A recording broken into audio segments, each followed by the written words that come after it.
এই তো আমাদের ইয়ামি ইয়ামি ব্রেকফাস্ট রেডি। আরেকজনকে দেখো ব্রেকফাস্ট করার।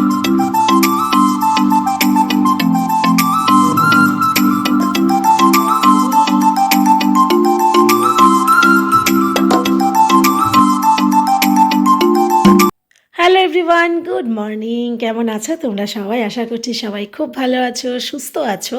আমরাও খুব ভালো আছি। আমার চ্যানেল বিউটিস বিউটিফুল লাইফে নতুন একটা ভিডিওতে তোমাদের সকলকে স্বাগত জানাই। আজকে মঙ্গলবার, সকাল এখন ঘড়িতে বাজে 8টা। আমরা এখন বেরোবো। নিশ্চয়ই দেখে বুঝতেই পেরেছো কোথায় যাব।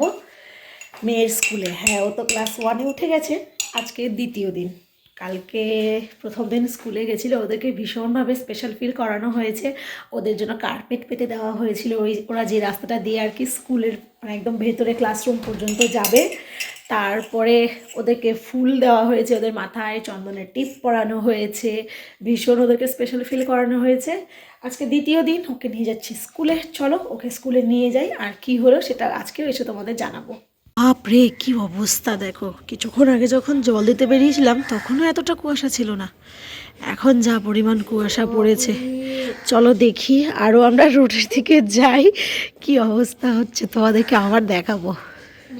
রাস্তায় বেরিয়ে না খুব একটা কুয়াশাটা প্রথমে যাওয়ার সময় বুঝতে পারিনি। আসলে উল্টো দিকে বসেছিলাম, তো আমার সামনে আরও একজন গার্জেন বসেছিল, তো সেই জন্য খুব একটা ভিডিও করিনি। সবাই তো আর কমফোর্টেবল হয় না, সেই জন্য আর কি। তবে ওকে স্কুলে মানে ভেতরে ঢুকিয়ে দেওয়ার পর আমি যখন বাড়ি ফিরছিলাম তখন তো আমি টোটোতে একাই ছিলাম। আর এই দেখো এইরকম ছিল অবস্থা, কি যে কনকনে হাওয়া দিচ্ছিল। রাস্তাঘাটে লোকজন একদম কম, 8:30 বাজে এখন। আর দেখো বুঝতে পারছো কিনা জানি না, আমার মুখ থেকে ধোঁয়া বেরোচ্ছে। আগে তো এই যে মুখ থেকে ধোঁয়াটা বেরোতো, এটা নিয়ে আমরা লড়াই করতাম। কে এসেছে, কে এসেছে? তুমি একা এসেছ? হ্যাঁ পচা, চলো জুতোটা রেখে দাও। ব্যাস, গুড গার্ল। মেয়েও তো চলে এসেছে দেখলেই। আর এখন ওদের খুব বেশিক্ষণ স্কুল হচ্ছে না, ওই 1.5 ঘন্টা মতো হচ্ছে। আর তারপরে আমি কি করেছিলাম, ব্রেকফাস্টের জন্য একটু আয়োজন করে নিয়েছিলাম। আর আয়োজন দেখে হয়তো বুঝতেই পারছো, ফাঁকিবাজি ব্রেকফাস্ট আবারও। সেটা হচ্ছে গোলা রুটি দিয়ে এগ রোল। এটা আমরা মা মেয়েতে বা আমরা 3জনই আর কি মাঝে মধ্যেই বানিয়ে খাই। আর এই দেখেছো রান্নাঘর থেকে একটু গেছি কিনা ব্যাস ওস্তাদি শুরু। আর যে ওর যেহেতু ফেভারিট ব্রেকফাস্ট হচ্ছে, সেই কারণে ও তো এখানে থাকবেই। আর এই যে ব্যাটারটা আমার রেডি। গাজর, বিট গাজর, ব্রকলি, যা যা দিয়ে আর কি লুকিয়ে চুরিয়ে খাওয়ানো যায় সব কিছু দিয়েছি এর মধ্যে। গোলা রুটিটাকে একটা সাইড আগে ভেজে নিয়েছি। তোমরা চাইলে পরোটা করতে পারো, কিন্তু ওই আটা মেখে বেলে আলাদা করে ভাজা ও অনেকটা সময় লেগে যাবে। আর আমরা মা মেয়েই তো খাবো, তবে এভাবেও না ভীষণ ভালো লাগে খেতে।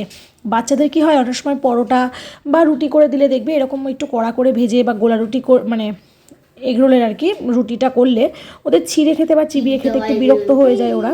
তো সেক্ষেত্রে এরকম করে দিতে পারো, তো দেখবে বাচ্চারা খুব মানে কী বলবো মজা করে খাবে। আমরা 4টে রুটি করে নিয়েছিলাম, গোলা রুটি। ওভাবে ডিমটা দিয়ে তারপর মেয়েটাতে দিচ্ছি শুধু সামান্য একটু টমেটো সস আর শসা। অন্য কিছু খাবে না, আর ওপরে দিলে খেত না, সেই জন্যই ডিমের মধ্যে ভাবে গ্রেট করে দেওয়া। আমারটায় অবশ্য সস একটু চিলি সস দিয়েছিলাম বেশি করে, আর বেশি করে পেঁয়াজ কুচি, লঙ্কা কুচি আর করিনি যেহেতু চিলি সসটা দিচ্ছি। তারপরে এই যে আমাদের রেডি। এই তো আমাদের ইয়ামি ইয়ামি ব্রেকফাস্ট রেডি। আরেকজনকে দেখো ব্রেকফাস্ট করার জন্য বসে তো আছে, তার সঙ্গে একটা খাতা নিয়ে আছে। কেন বলো তো? এটা খাওয়ার পর নাকি ওর সাথে আমাকে খেলতে হবে। তো চলো আমরা এখন খাওয়া দাওয়াটা করে নিই। আর তোমরা এরকম একদিন বানিয়ে খেতে পারো, ভীষণ ভালো হয়, ভীষণ টেস্টি আর হেলদি হয়। অবশ্যই ট্রাই করো। সেই যে সেদিন তোমাদের সঙ্গে ভিডিওটা শেয়ার করেছিলাম সকালের জল খাবারের, তারপরে আজকে একদম শুক্রবার, মাঝখানে 3টে দিন কি বলবো, ঠান্ডা লাগা, শরীর খারাপ তো ছিলই, অতিরিক্ত ঠান্ডা। আর একদিন আমি আবার ও বাড়িতেও গেছিলাম। কেন জানি না আমার আর ভিডিও করতে ইচ্ছে করছিল না। ভিডিও করলে অনেক কিছু টপিকে আমি ভিডিওতে অ্যাড করতে পারতাম, কিন্তু আমার ইচ্ছে করছিল না। আজকে বেরিয়েছি, অনেক দিন বেরোনো হয় না জানো। লাস্ট যখন যেদিন বেরিয়েছিলাম মানে 2025-এ বেরিয়েছি, আবার 26-এ বেরোচ্ছি। আজকে বেরিয়েছি মানে বলতে পারো 1 বছর পর। না না, মজা করছিলাম। ওই মোটামুটি ডিসেম্বরের 30 তারিখ নাগাদ বেরিয়েছিলাম, আর এই আজকে আবার বেরিয়েছি, এই হচ্ছে ব্যাপার। তো প্রথমে এসেছিলাম হচ্ছে মেয়ের একটু হ্যান্ড গ্লাভসের দরকার ছিল স্কুলে পড়ে যাওয়ার, তো সেইটা নিয়েছি। আর তারপরে এসেছি 1 কাপ চা খেতে গৌরোডে। এই দাদা চাটা তো জানোই, বারবারই বলি, ভীষণ ভালো করার। শীতকালে কিছু খাই না খাই সকাল বিকেল নিয়ম করে চা বা কফিটা খাওয়া হচ্ছেই।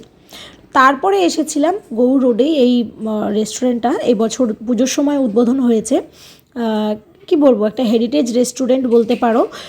কারণ এই যে বাড়িটাই হয়েছে রেস্টুরেন্টটা, সেটা হচ্ছে একটা বলতে পারো আমাদের মালদার একটা ঐতিহাসিক বাড়ি। তো ওনাদের একটা জিনিস আমার খুব ভালো লাগলো, এখন তো সবাই ধরো তাদের সমস্ত পুরনো অ্যাসেটগুলো যেটা তাদের বাবা ঠাকুরদাদের আমলের ছিল বা ঠাকুরদাদার আমলের ছিল, সেটা তো প্রমোটারকে দিয়ে বড় বড় বিল্ডিং করে দিচ্ছে, যেটা এরাও করতে পারতো, প্রচুর টাকা পেত। বিশ্বাস করো, এত বড় মানে এত সুন্দর জায়গার প্রপার্টিটা, তো তারা সেটা করেনি। ওপরের ফ্লোরে তারা থাকেন আর নিচের ফ্লোরটা ওনারা এভাবে সুন্দর একটা রেস্টুরেন্টে পরিণত করেছে। এত সুন্দর ভেতরের সাজসজ্জা।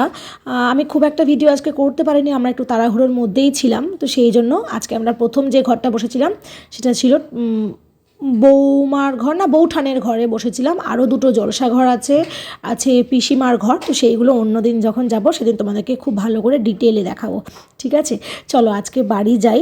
রাত্রি এখন বাজে 10:30। তোমাদের সঙ্গে আবারও দেখা হবে, গল্প হবে খুব তাড়াতাড়ি নতুন কোনো একটা ভিডিওর সাথে। ততক্ষণের জন্য টাটা।